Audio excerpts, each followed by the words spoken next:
Allez, Anda, Mathias. 4h du matin sur un parking de Nantes. Prends-moi une place. Ouais, vas-y, prends-nous une place. Dernier recomptage avant le départ pour Paris. 3 cars ont été affrétés par les syndicats de la CEITA. 150 salariés prennent place à bord, 150 sur les 327 de l'usine du cigarettier de Carquefou. C'est pourquoi tu y vas. Bah oui, c'est clair. C'est le début d'une longue journée de mobilisation. On a tous décidé de se lever de bonne heure pour aller manifester notre mécontentement. On a besoin d'envoyer un signal fort à notre direction pour leur dire que voilà, on veut plus de temps pour négocier, on veut plus de temps pour se rencontrer et étudier les projets alternatifs, les reclassements. Donc oui, c'est une journée très importante pour nous. Et ça fait depuis le mois d'avril que moi c'est la colère qui me tient debout. Voilà, donc j'ai pas encore lâché cette colère parce que pour moi cette fermeture n'est pas justifiée à la base. Hein, au-delà des négociations, au-delà de tout ce qui se passe autour, là, voilà. Tant qu'on laissera faire des choses comme ça dans ce pays, ça ne peut pas aller. Voilà.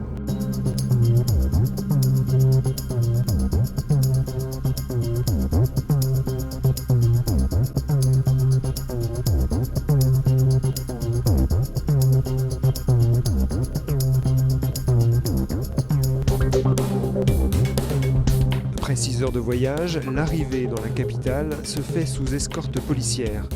70 km/h en ville et feu rouge grillé.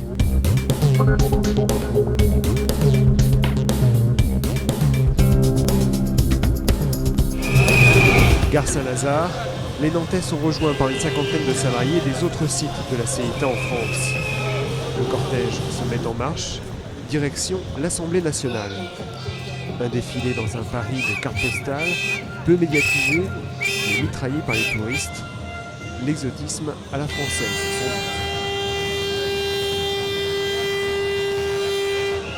doute. C'est pas juste de fermer une entreprise qui est rentable comme ça, de nous foutre à la rue comme ça, pour du pognon. Non, c'est pas vrai. C'est pas juste. On s'est travaillé, on leur a montré. Et puis, c'est notre emploi, on le défend. Ils veulent du pognon, nous aussi, on veut du pognon, on veut du travail. Au niveau de l'emploi, nos collègues, il va falloir qu'ils cherchent du travail ailleurs. Il va falloir déménager, il va falloir trouver des solutions, il va falloir se former à des nouveaux métiers complètement différents. Et c'est véritablement un énorme tournant pour la vie de tous les salariés qui aujourd'hui sont impactés. Tout ça pour gagner de l'argent, pour payer des actionnaires. Aujourd'hui, on a un taux de rémunération de 13%. C'est énorme. Même le luxe ne rémunère pas aujourd'hui ses actionnaires aussi haut que nous.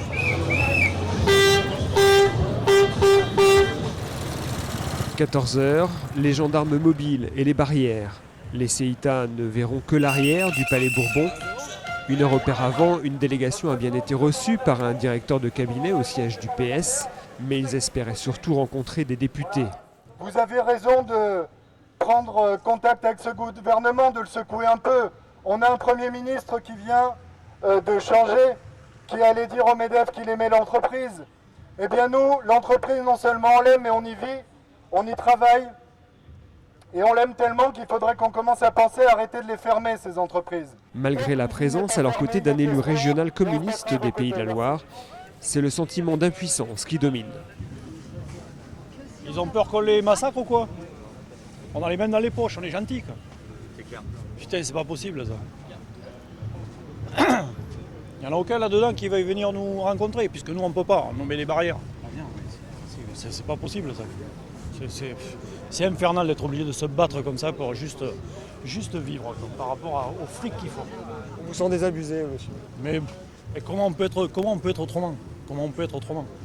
On est né, mais regardez, tiens, on est négligé, on n'est plus rien, on n'est plus rien, on n'est plus rien. On n'a qu'à crever dans la rue et puis c'est tout. C'est tout.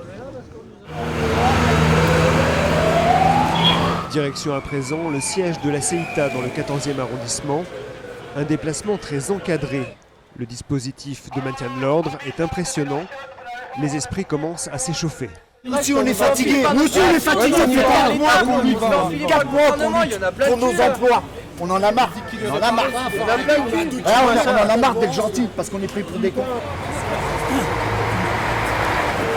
Sur place, à quelques mètres des bureaux de la direction générale, la tension monte d'un cran.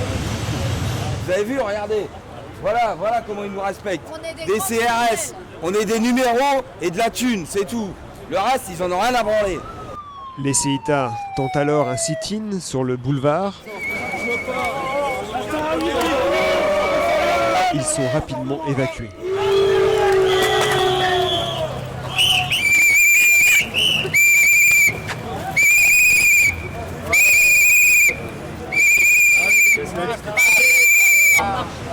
Dans le building du cigarettier, les négociations du jour s'achèvent. Les syndicalistes présents à la table viennent faire un point devant les salariés. On n'a pas fini les négociations. Il y a encore une réunion au moins le 30 septembre. Aujourd'hui, qu'est-ce qu'on a obtenu? Rien. On aura encore l'opportunité de se revoir. On aura encore l'opportunité de manifester différemment. Si le calendrier est respecté, le plan social pourrait être signé définitivement le 17 octobre. Pour l'instant, la direction s'engage sur une indemnité de licenciement de 40 000 € minimum et un congé de reclassement de 14 mois.